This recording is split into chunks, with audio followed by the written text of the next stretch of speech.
Meine sehr geehrten Damen und Herren, willkommen bei einem weiteren Video von German Wrestling Squad. Heute schauen wir uns ein Video an mit einem sehr interessanten Titel, und zwar, wie der Montreal Screwjob zu Daniel Bryan Main Events WrestleMania 30 geführt hat. Die Frage stellen wir uns auch, und deswegen habe ich hier Manu Hallo. und Eli What's up? Okay, mitgebracht. was sind eure Theorien? Was wird er sagen? Du hattest eine interessante Theorie, sag sie mal nochmal. Ich tippe, weil der Charakter Mr. McMahon nach dem Screwjob erschaffen wurde und dass so der Heel GM erschaffen wurde, sozusagen mit dabei. Das war ja auch mit Authority und so. Eli, was sagst du? Ich glaube auch, dass es mit der Vince-Sache zu tun hat, also dass der Charakter geboren wurde. Und sonst finde ich schwierig, also. Ich sag, Das wäre jetzt mein Tipp. Ich sage, es hat irgendwas mit Bret Hart und Technik-Wrestler und kaputter Nacken zu tun. Keine Ahnung, ich habe wirklich, Nacken! ich bin planlos. Wir schauen uns das mal an und schauen wir mal, was er zu sagen hat. The Montreal Screwjob is one of the most significant moments in wrestling history. Ja. You can tell by this mountain of YouTube videos talking about it. The Lass auch mal eins culmination of machen. a deeply personal, real-life rivalry between two diametrically opposed titans of the wrestling industry, each with their own claim to being the best of all time, intertwining with corporate backstabbing to create a moment that would send shockwaves through the very fabric of the wrestling business. The Screwjob's short-term impact was immense, but what about the long-term effect? What about the ripples this moment caused throughout the professional wrestling timeline? This moment of personal and professional betrayal couldn't possibly have set in. Ich habe eine Frage. Okay. Würdet ihr sagen, nach dem Montreal Screwjob ist Bret Hart ein bisschen verbittert geworden? Der ist auf jeden Fall sehr viel angepisster gewesen als davor. Also ich würde sagen, Ja, oder? dieser Hass ist bis heute spürbar. Ja, das ist schon sehr, ja. Ja, dann mache ich mal weiter. Place, a chain of events leading to a WrestleMania main event that WWE themselves were made to put on against their will 17 years later. Or could it? I'm Tempest from Wrestle Talk, and this is how the Montreal Screwjob led to Daniel Bryan main eventing WrestleMania. Now, I know Jetzt bin ich everyone gespannt. and their dog knows about the Montreal Screwjob, again, the mountain, so let's knock out the need-to-know content in a lightning round. The mid-90s saw the rise of Bret Hart and Shawn Michaels in the WWF, and with that rise came the disintegration of their personal relationship. On one hand, you had Bret the Hitman Hart, who took the business very seriously and wanted to be shown respect by his peers. On the other, you had the Heartbreak Kid Shawn Michaels, who made going to work about as much fun as shaving your taint with a cactus. So that dynamic was Die Montreal Screwjob-Episode gesehen von Dark Side of the Ring. Boah, nee, ich glaube, ich habe nichts davon gesehen, weil da gibt es so viele verschiedene Perspektiven. WWE sagt, Bret Hart war schuld, weil er den Titel nicht abgeben wollte. Bret Hart sagt, er wollte schon, aber Vince McMahon hat ihn gescrewt. Musste auch nicht, weil das Dumme an dieser Ausgabe ist, dass einfach wie heißt der Typ, der immer Bro sagt? Matt Riddle? Ich weiß gar nicht. Nein, es gibt so einen Vince Russo Ach und so. Jim Cornette haben sich die ganze Zeit beleidigt, weil sie beide wollten, dass sie der Erfinder des Gut, also dass ihre Idee war, Bret Hart ist gut. Haben sie sich die ganze Zeit beleidigt Ja. und gesagt, der andere ist ein Lügner. Das war voll weird. Aber ja, lass weiter gucken. wasn't going to work. Bret has claimed that many of their early altercations were done on purpose to drum up rumors of heat between the two, but by 1997 they had worked that work and worked themselves into a shoot. Shawn went on Raw and implied Bret was having an affair with WWF diva Sunny, which both parties have denied, but with a few million people watching and practically no internet at the time, fans thought they were getting some piping hot goss straight from the source. Bret and Shawn got into a real-life fight the next week in Hartford. Shawn got a chunk of his hair ripped out, and Jim Cornette kept it for his personal wrestling collection. What a normal business this is indeed. With the two top stars of the era seemingly content to tear one another apart, we must now introduce the third character of this story, Vince McMahon. With pressure Diese mounting scheiß from Intro. WCW, will, Vince dass es signed Brett to a losgeht. 20-year contract in 1996, Ja, a deal that ne? would have kept Brett employed by WWE until 2016. Erklärt dir erstmal den Imagine Screwjob. Brett wrestling the likes of the SmackDown 6 in WWE in 2002, or battling John Cena in 2005. That was the future we were meant to receive, but by 1996, Also ich finde, er beschwert sich zu viel. Wir haben Bret Hart gegen The Miz bekommen im US-Title. Ja, das war Brett. Verbitterter Brett. Der hat alles gehasst. Stimmt, ja. Vince was no longer able to honor that contract because the money was getting tight. The only problem with that is that there was a clause in Brett's contract that gave him complete creative control over his character for the last 30 days of his run if he chose to leave. Computer, define clause for me. A clause is a specific point or provision in a law or legal document. You see those words law and legal mean you aren't supposed to break a clause like this one. Ah, well, so long as the WWF doesn't fall on hard times, meaning Vince can't honor that contract and Brett ends up set to go to WCW, and also Vince doesn't think to take the WWF title off him before the last show, everything should be fine. What is wrong with this man? So that is exactly what ends up happening, and in a stroke of genius, Vince told Brett that he would be dropping the title to Shawn Michaels, to which Brett replied, "Mm-mm." So then Vince went to Shawn and said, "Well, then I guess Brett will have to beat you," and Shawn said, "Nuh-uh." So Vince was stuck between, "Mm-mm." Gemacht, Leute. Was hast du gesagt? Also was hättet ihr in dieser Situation von Vince McMahon gemacht, wenn Bret Hart sagt, ich werde den Titel nicht an Shawn abgeben? Und nicht in Kanada. Ich hätte wahrscheinlich einfach so einen anderen Wrestler da eingesetzt, damit der dann gegen gegen Shawn verliert im Nachhinein. Ich hätte ihn genauso gescrewt, sage ich dir ehrlich. Apropos Manu, wie findest du weiß- eigentlich, dass El Generico das alles erzählt? Stimmt. Ja, El Generico also nachdem er im Waisenhaus war und es gibt sehr viele Gerüchte, aber zum Glück geht es ihm gut. Und er macht weiter Heiter-Videos. And decided to just forget that creative control clause existed, which again, I must reiterate, is f***ing illegal. But who cares about the law? Bing bang boom, Shawn beats Brett with the sharpshooter, Brett doesn't tap out, and gets shipped off to WCW a martyr, and Montreal would be doomed to relive finishes at every pay-per-view they would ever get again. Well, that might have been the longest lightning round ever, but now we are caught up, and we're ready to take this mountain and put a little tree on top. With the legend of the Montreal Screwjob born, this tree starts with 3 branches. Brett goes to WCW, the Mr. McMahon character is introduced, and Shawn Michaels ventures forth as WWE champion. But Boah, 3 Tempest, Timelines. how does this have anything to do with Daniel Bryan? Patience! Take this journey with me. Bret Hart, possibly the best in-ring performer in North America, and by far the hottest wrestling property in the world at the time, strolled into WCW, fresh off being made a martyr by his former employer, and was made to be the guest referee in a match between Larry Zbyszko and Eric Bischoff, and then restart the main event between...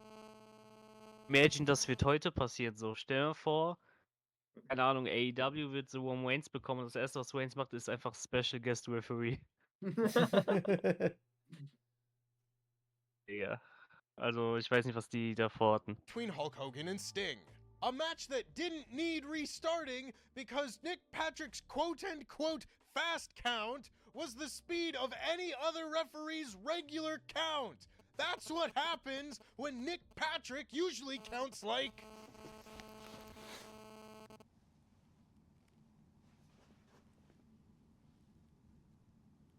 Digga. CM Punk in Clash at the Castle like. Boah, ich will auch mal solche Clips drehen, ne? Also zum Beispiel auch, wenn der Wrestler mit dem Mann in die Bank kommt und der Ringrichter es diskutiert, willst du es wirklich einlösen? Wirklich? Sowas würde ich Dafür mir braucht man gerne aber machen. mehr Leute, um solche Sketches zu machen.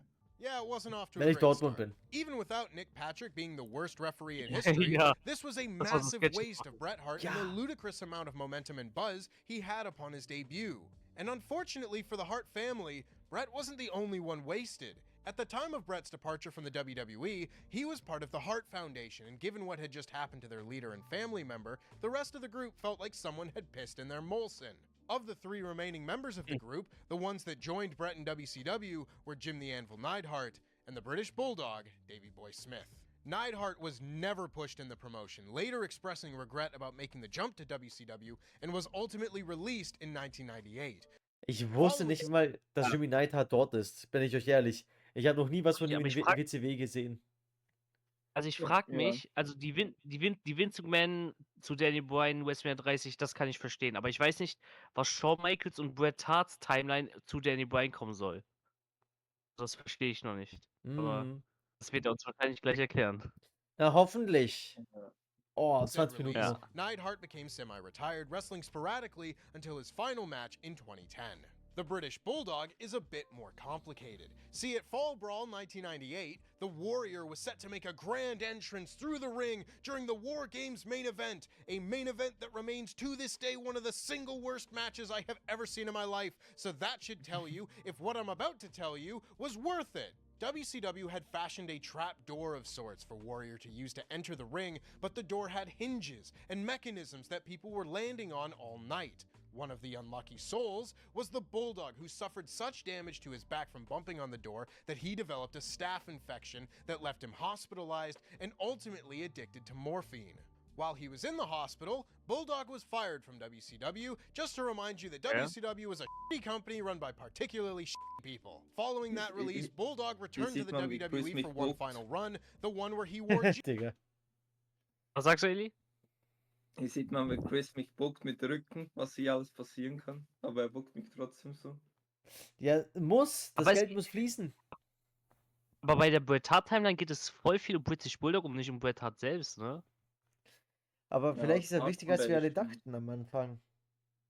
Mal gucken, hat Daniel Bryan vielleicht Morphium von British Bulldog gekauft oder was passierte? jeans before being released in 2000. As for Brett himself, he slipped down the card in WCW rather quickly, becoming the NWO Recruiter in April of 1998 and the United States Champion in July. Brett eventually would become WCW Champion, defeating Chris Benoit at Mayhem 1999 in Toronto, Goldberg! which is good, but that did mean Brett was on a collision course with Bill Goldberg at Starrcade. That's bad. Ask Brett. He'll tell you about It's it. bad. This Ja, where ja, Goldberg bei jeder delivered a stiff Gelegenheit. kick to Brett's head, a kick that would give Brett a concussion so bad that it would prove to be the end of his career, as he was forced to retire and was subsequently released by WCW in October of 2000. The hard times were not over for Brett, as he suffered a stroke in 2002 that, if for nothing else, allowed him to reconcile with Vince McMahon, who called Brett in the hospital and patched up their relationship. Following this reconciliation and Brett's recovery, he would make his first WWE appearance in 9 years when he was inducted into the WWE Hall of Fame by Steve Austin in 2006. Now, okay. Brett's branch is nearly wrapped up, but we will return to this in just a hot second. On the opposite side of this here tree, we have everyone's favorite 90s co-worker Shawn Michaels. Shawn, now holding the WWE Ja. Also diese Bret Hart Timeline ist jetzt kurz bevor die Connection mit Daniel Bryan ist, oder? Ja. Ich glaube, das ist so der Butterfly-Effekt. Die alle sorgen dafür, dass das nächste Event zu einem anderen Event kommt und irgendwann kommen wir Ja, zu Daniel Bryan. Ich bin gespannt. Irgendwie ist das schon interessant zu sehen, was die. Also bei Shawn Michaels habe ich keine Ahnung, bei Vince McMahon, glaube ich, weiß ich es schon. Ja, bei Vince. WWE Championship in the wake of the Montreal Screwjob was positioned at the top of the card leading into WrestleMania 14, and as a result was scheduled to defend said championship against The Undertaker in a casket match at the Royal Rumble. This encounter may seem like just another match in Taker and Michael's storied rivalry, but in reality, this fateful night changed the trajectory of Shawn's career entirely. While Shawn managed to retain his title thanks to Kane, the real story of the match was what he lost. See, in the early goings of the match, The Undertaker pitched Shawn Michaels over the top rope with his lower back striking the edge of the casket. In what Dann wieder auf Rücken. Immer auf Oh Rücken. mein Gott, ich glaube, ich weiß, was für 2 Sachen passieren könnten, Leute. Was denn? Was? Also einmal, Shawn Michaels hat sich ja da verletzt, ne? Könnte Ja. es da sein, dass er schon seine Wrestling-Schule aufgemacht hat, in der dann Daniel Bryan trainiert hat? Ah. Oh. Das die Oh. Connection. Und Und das Zweite, was ich noch denke, ist, Shawn Michaels hat sich ja da verletzt und musste seine Karriere beenden, ist aber dann irgendwann wieder zurückgekommen. Ja. Vielleicht hat ja Vielleicht, also das hat ja Parallelen zu Danny Bryan, der damals. Obwohl, nee, damals war ja Bryan nicht verletzt vor WrestleMania 30, das ist dumm. Ja, ich würd tippen, dass er das mit seiner Wrestling-Schule Ja, zusammenbringt. das halte ich für sehr realistisch, ja. Mal Has gucken. gone down as probably the least painful looking move that resulted in the most catastrophically painful injury ever. Sean herniated 2 discs Immer in his aufrücken. back and crushed a 3rd one. I mean, Schau. seriously, it looked like hell of a dynamite that was. Mm-hmm. Shall we get lunch? Let's do it. Let's go. All right.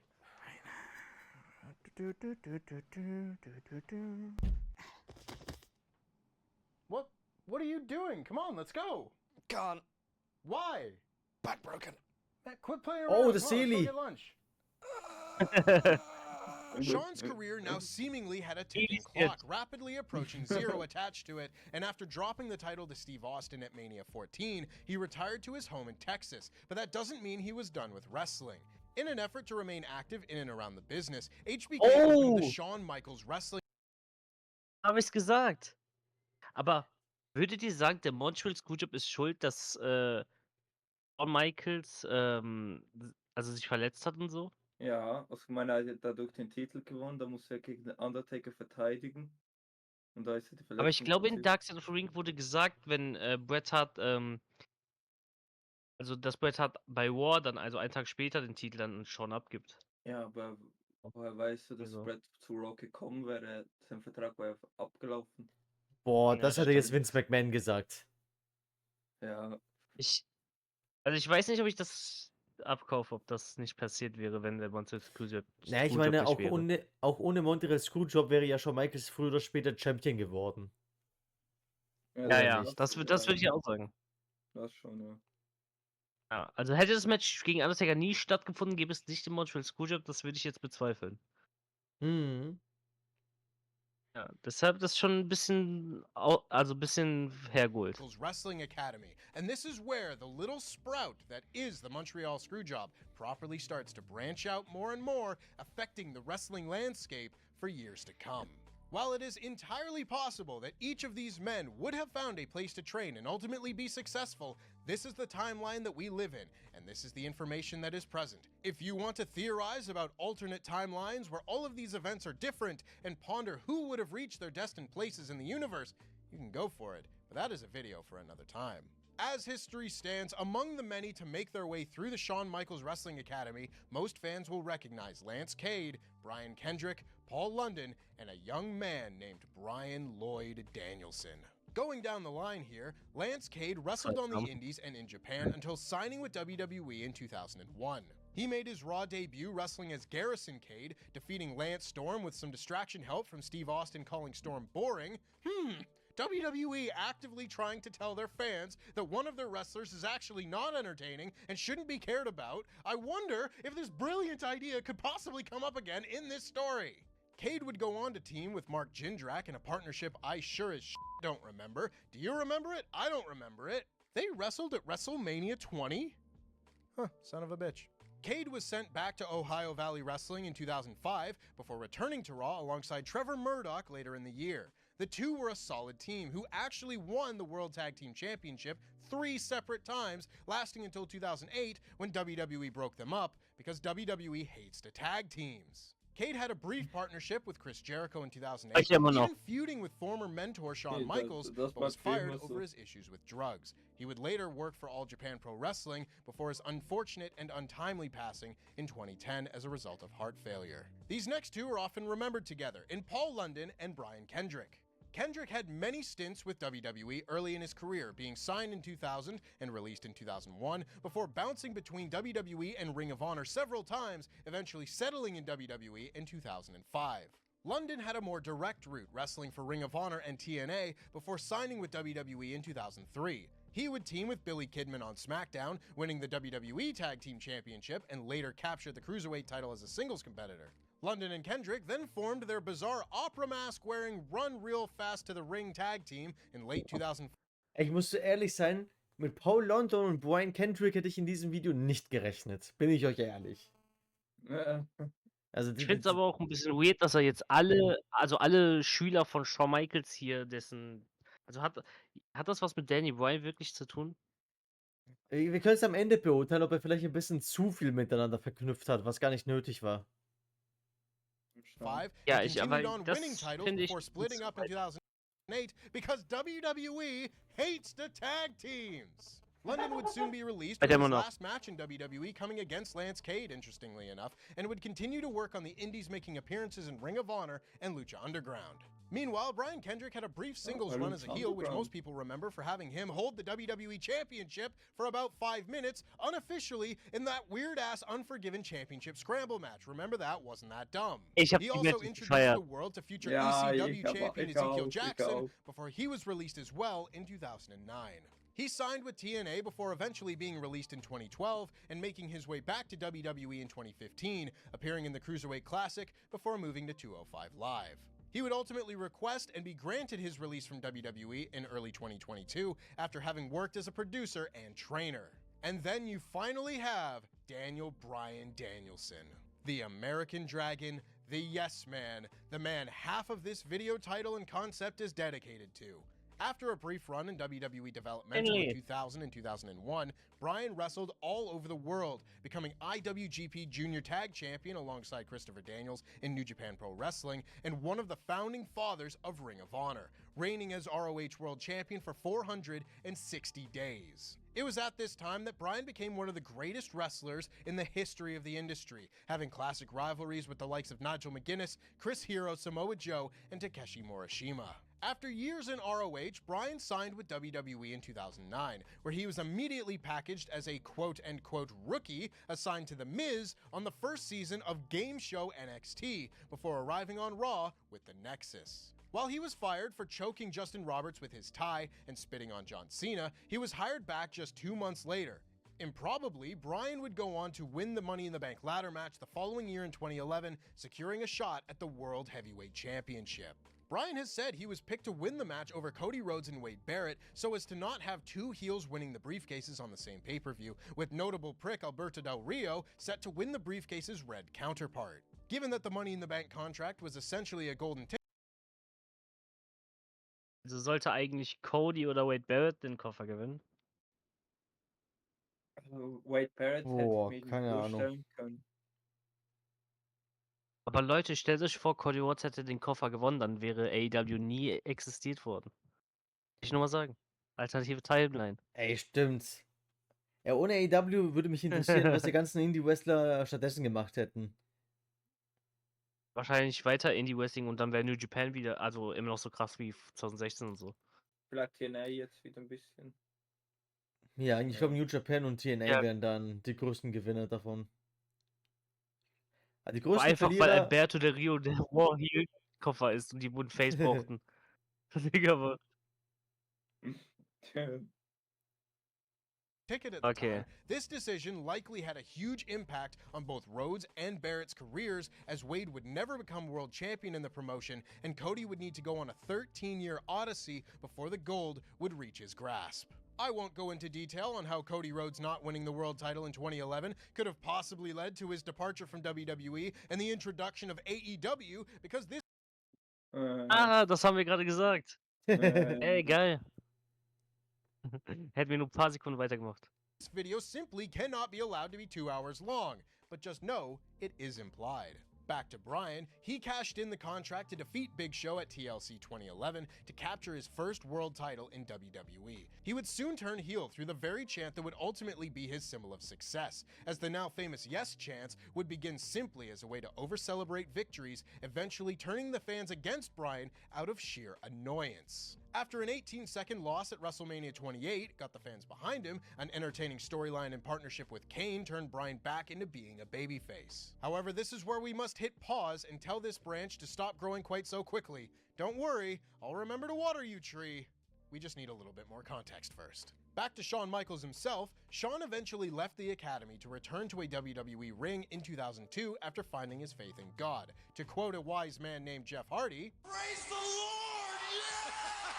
He had his first WWE match in 4 years against Triple H at SummerSlam, and the Heartbreak Kid was off and running. Over the next few years, Shawn had a number of classic rivalries against Chris Jericho, Kurt Angle, and Hulk Hogan. Okay, well, maybe that last one was a classic for the wrong reasons, but a classic Hogan, nonetheless. boo. In a positive moment, it Hey, did der hat include a auch segment that Lücken. must Der be hat auch brought up as Lücken. Shawn Big returned to Blue. the scene of the crime on Raw Aber to Selling taunt war geil. Montreal Von. 8 years after Ja. he screwed Bret Hart. The Who's Your Daddy Montreal promo is one of the best in Raw history and includes one of the loudest pops ever when Shawn tricked the fans into thinking Bret had returned. Stick your decibel meter on that one, WWE. Now, before we go any further, we do have one final branch of this tree to discuss. Vincent Kennedy McMahon. And it is here where the Montreal Screwjob caused the most change, short-term and long-term. As I previously mentioned, Vince screwing das macht Bret am meisten introduced him as an on-screen character to the WWE audience. Before this, he was just an announcer, and a bad one at that. But after the Screwjob and a promo saying that what had happened to the Hitman was no one's fault but his, he was an evil millionaire out to make the lives of his workers hell. Oh ja. Really didn't need to do much acting on that one. Thankfully for the blue-collar viewing audience at home, this coincided perfectly with the ascent of one big, bald, beer-drinking Ich würde sagen, Vince McMahon ist der größte Heel in der Wrestling-Geschichte. Ja, Ja, weil er auch. ja, ja. Er hat sich einfach. Er hat einfach sein Real Life echt gezeigt. Das hat schon gereicht. Ja, ich würde auch sagen, er ist der größte Heel in der Wrestling-Geschichte. Ja, das bekommst Badass du nie wieder bionic so hin. Was sagst du, Eli? Das bekommst du nie wieder so. Ja, vor allem bei mir ist es auch so natürlich irgendwie. Man kauft ihn perfekt ab, weil er ist so. Und je mehr Stories man nun über ihn hört backstage, desto mehr Bestätigung bekommt man. Ja, außer Donald Trump wird jetzt WWE kaufen oder so, irgendwie so. Das wird auch gehen. Der war auch ein Real-Life-Heel. Dann gibt's halt den Return von Vince. Ja. redneck named Steve Austin. Does Austin still become one of the biggest stars in the history of wrestling without his narrative foil? Probably. He was about as undeniable as a pro wrestler could ever be at the time, but it likely would have been seen by a lot less people. It cannot be overstated how important the Austin versus McMahon rivalry was to both men's careers and the rapid growth of the WWE as the 90s came to a close. But more importantly for us, it gave us a new set of branches to look at. As a result of this feud, we had Vince McMahon stepping into the ring, the introduction of Shane McMahon as a character, and the introduction of Stephanie McMahon as a character. And, well, Linda, but she doesn't matter. Vince in the ring was a sight to behold, as he was about as coordinated as a drunken giraffe on ice skates, and that's before he's trying to do a bunch of choreographed spots, but it did get people watching, pulling in one of the highest ratings for a Raw segment ever in his promoted match with Steve Austin, and a tremendous buy rate for St. Valentine's Day Massacre, where he and Austin had their climactic cage match. His matches were numerous during the Attitude Era, clashing with Austin, The Rock, and others until he battled Shane at WrestleMania X7. Speaking of Shane, he really became a character with the introduction of the corporation in 1998. He wrestled sporadically, working with Steve Blackman at SummerSlam 2000 before facing his Faja in 2001. Stephanie McMahon, however, is perhaps the most interesting. Stephanie was introduced as a character in 1999, and later that year was infamously drugged and married against her will to Triple H. Or so we thought. Really, Stephanie had sided with her new husband and turned on her father to start the McMahon-Helmsley regime. Doesn't have the same kind of ring to it. It feels like an authoritative group like that should have a one-word name, but golly gosh, I just can't think of one. But what started as your typical wacky Attitude Era storyline would soon turn into much, much more. Now, if you believe in fate, you will probably say Triple H and Stephanie McMahon would have fallen in love no matter what. But without the two being put on TV together and seeing their sparks fly up close, I think it is far less likely. So, after McMahon family warfare taking place for over a year and a half, the popularity created by seeing Austin take down Vince McMahon, and the colossal meltdown that was WCW in 1999 and 2000 gave WWE the push to win the Monday Night War. If you want to hear more on that subject, perhaps you should take a gander at our in-depth look at who really killed WCW. The link will be in the description below. The fall of WCW Ist. Ja. Sammy Hogan ist schuld. An dem Tod vom WCW. Ja, definitiv. Weil da ist ja auch Kanadier und Brett war ja auch dort.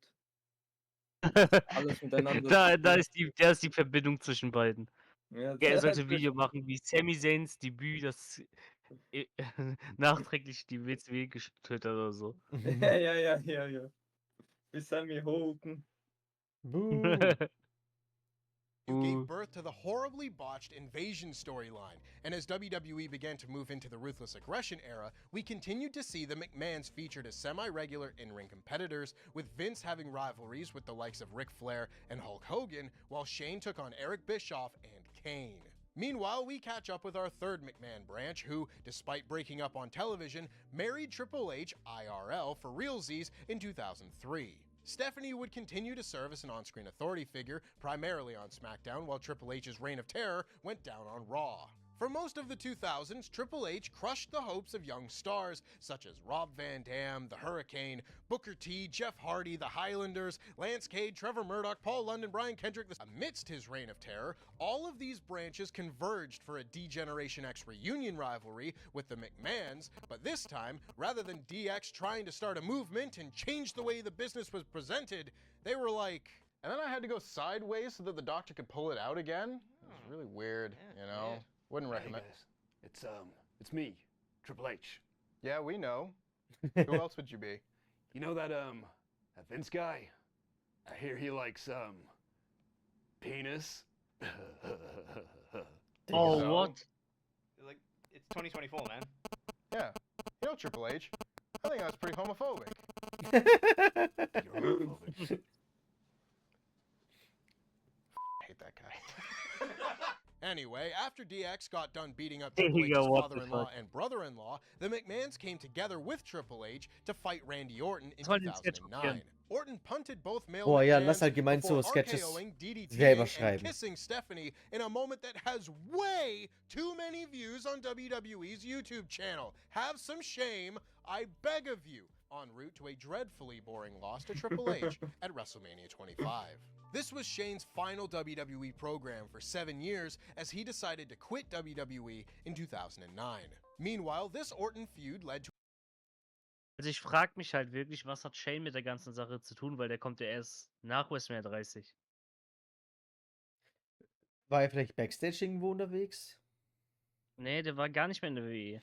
Ja, Oh. der war weg. Also ich finde diese Shane McMahon voll unnötig. Also ja, Triple H und Stephanie McMahon macht ja Sinn, weil die beiden dann On-Screen-Paar waren und so und die dann Authority wurden, aber Shane macht hier gar keinen Sinn. Ja, der taugt. feud led to another DX reunion as Shawn and Hunter took down Orton's lackeys Ted DiBiase and notable future not Money in the Bank winner Cody Rhodes. It was around this time that our dear friend Bret Hart, yes, I haven't forgotten about you, Bret, made his long-awaited return to WWE television. After over 12 years, Bret and Shawn stood in the ring and buried the hatchet, putting their decades-old rivalry to rest. But while they had reconciled in real life, on screen, Vince McMahon was not so quick to embrace Bret, and the two had a terrible match at WrestleMania 26. While not the brightest moment of either man's run, this match effectively put a stamp on both of their in-ring careers. That'll prune the branch belonging to Bret Hart and his journey following Montreal, but on the very same show, Shawn also performed his swan song, retiring after another loss to The Undertaker in the main event. We now enter the final chapter of our story as we get to one very important moment that would never have happened if not for that fateful night in Montreal. Triple H becoming an on-screen authority figure in 2011. He could very easily have had a long and successful in-ring career without having married Stephanie McMahon, no doubt, but he isn't going to become the chief operating officer otherwise. 2 years later, all of our remaining branches converged again as Triple H turned heel, costing Daniel Bryan his new Hat aber Triple H Stephanie McMahon wirklich geheiratet wegen dem Montreal Screwjob? Das halte ich für ein bisschen sehr weit hergeholt. Ja, also ich verstehe gerade nicht, wo das hin soll. Ja, also sie wurde dann ins TV genommen, Stephanie, und ja. Aber ich bin mir Ja, jetzt ich sicher, weiß vieles nicht. davon. Ich bin mir irgendwie sicher, vieles davon wäre auch ohne den Montreal Screwjob passiert. Ja, das glaube ich halt nämlich auch gerade. newly won WWE Championship at SummerSlam 2013 in a moment that seemed destined to culminate at WrestleMania, but was bafflingly never planned as such. Bryan's popularity exploded following SummerSlam, and WWE could not seem to keep him away from the main event despite their best efforts. Additionally, Bryan himself has listed CM Punk leaving WWE in 2014 and Batista getting booed so vociferously at the Royal Rumble as factors responsible for him getting pushed, as Punk was scheduled to face Triple H and Batista was to main event against Randy Orton at WrestleMania 30. This left Triple H without a WrestleMania dance partner, and you can't have that, while the main event was missing a babyface for the fans to get behind. Sure enough, at WrestleMania 30, Bryan defeated Triple H to gain entry into the main event, where he submitted Batista to win the WWE World Heavyweight Championship. And with that, you can see how one match in November of 1997 led to all of this. Boah, nee, ich weiß nicht. Also, Warte mal, Nee. Of course, you could take Außerdem this auch- further and discuss the Authorities' rivalries with Sting, Roman Reigns, Seth Rollins, and Ronda Warte. led to all of this. Schauen wir uns das mal an. Oh Gott, ist so verpixelt, ich kann es mir gar nicht anschauen. Aber ich bin mir sicher, Ich auch man nicht. kann so vieles weglassen und so vieles würde auch ohne irgendwas davor passieren. Weiß Den einzigen nicht. Punkt, den ich wirklich gebe, ist, ohne den Montreal Screwjob wäre also Mr. McMahon die Rolle nicht erschaffen worden. Ja, das schon. Ja. Und Aber die wa- wa- Connection, Dass Triple H Stephanie McMahon heiratet oder ein On-Screen-Charakter wird, das hat ja okay, das hat auch was damit zu tun, dann gab es GMs so vielleicht. aber vielleicht jetzt auch ohne das Ganze sowas gegeben, weißt du? Vielleicht in einer anderen Richtung, Mhm. aber es kann es ja trotzdem sein. Ja, aber Aber warum wurden jetzt die was Schüler hat- von Shawn Michaels aufgelistet?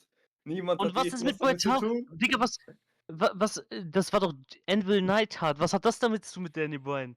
Ich finde, Digga, und was hat Bret Hart British überhaupt mit Danny Bulldog Bryan damit zu zu tun? Was hat British Bulldog? Digga, die Bret Hart Timeline ist ja voll unnötig. Digga, wir haben uns 10 Minuten angehört, wie Jimmy Neidhart irgendwie Morphium-Probleme hat und so. Ja. Und Digga, was ist auch mit den Shawn Michaels Schülern da? Was haben die? Die haben Ja. nichts gemacht. Ja, guck mal, Let's Gate, das führt einfach zu nichts. Let's Gate bis was aus Nacht, puff. Was hat er jetzt mit irgendwas zu tun? Ja, schau dir Und Paul Paul und an. Brian Kendrick. Ich dachte so, ja, okay, vielleicht Brian Kendrick und Danny Bryan waren ja Freunde, so, vielleicht hat er ihn in der Richtung gepusht oder so, aber nein, ist nichts passiert. Digga, ich bin dafür, wir machen ein eigenes Video, aber besser. Wir gehen einfach über die Vince McMahon-Route und sagen, dass es ohne Vince McMahon diese Authority-Figur nicht gäbe. Und dann Authority-Storyline. Vielleicht kann man auch irgendwas finde, machen. Ja. Ich finde, hätte er nur Vince McMahon, also ich finde, der Titel ist richtig. Montreal Screwjob hat dazu gebracht, dass Danny Bryan WrestleMania 30 Main eventet. Das würde ich sagen. Aber die ganzen Nebenpunkte und so, die er aufgemacht hat, die nicht. Guck mal, das ist die Main-Storyline und alles andere war Nebenquest. Und er hat das Spiel zu 100% durchgespielt. Ja. Also Aber- der Vince Timeline, das macht Sinn, so, aber der Shawn und so, da ist. Also Mhm. Triple H würde ich auch noch ein bisschen mit reinnehmen, aber der Rest ist wirklich. Nee. Also habe ich Ja. mir irgendwie Besseres erwartet in dem Video. Ja, und bei der Shawn Michaels Route ist es halt wirklich nur diese Daniel Bryan Kampagne hier wichtig. Ey, das Video geht ja noch eine Minute. Vielleicht sagt er, es war ein Prank. Gucken wir mal. Of course, you could take this further and discuss the Authorities' rivalries with Sting, Roman Reigns, Seth Rollins, and Ronda Rousey as Ach du well, Scheiße. but this seems like a good place to stop for today. Ja, bitte. And that does it. I thank you all for watching, as this is a video that I have been wanting to share with you all for over 4 years, and now it's been made. And that's pretty cool. I'd like to thank Steve Dangle, whose Hockey Trade Tree videos provided the inspiration for this format, so if you have any interest in the game of my people, make sure you check out his content at Steve Dangle and SDPN on YouTube. Make sure to let us know of any ideas for future ripple effects you would like to see down in the comments, and always remember to be excellent to each other. It's a question as old as time. Ey, das war's. Also, ich würde sagen, immer noch, wie wir gesagt haben, Instagram Timeline macht Sinn. Shawn Michael, also Triple H da ein bisschen. Ja. Und Und- Ja, klar, Shawn macht auch noch Sinn mit der Wrestling-Schule, also bis zu diesem ja, Zeitpunkt. stimmt. Stimmt. Aber Bret Hart, Bret hatten die Schüler, das war nicht nötig. Ich dachte irgendwie, es werden mehr Connections gezogen, mehr Long-Term Storytelling, aber Ja. das war irgendwie. Ich Also, weiß das war schon ein bisschen nicht. weird. Er hat einfach die Connections, so viele Verknüpfungen wie möglich gezogen, ohne dass sie wirklich zum Hauptziel geführt haben. Also es war nicht jetzt der krasse Butterfly-Effekt, den ich jetzt gedacht habe, der Ja, passiert. ich dislike das Video erstmal. Oha. Nein, es war ein Like für die Mühe. Für die Mühe ein Like.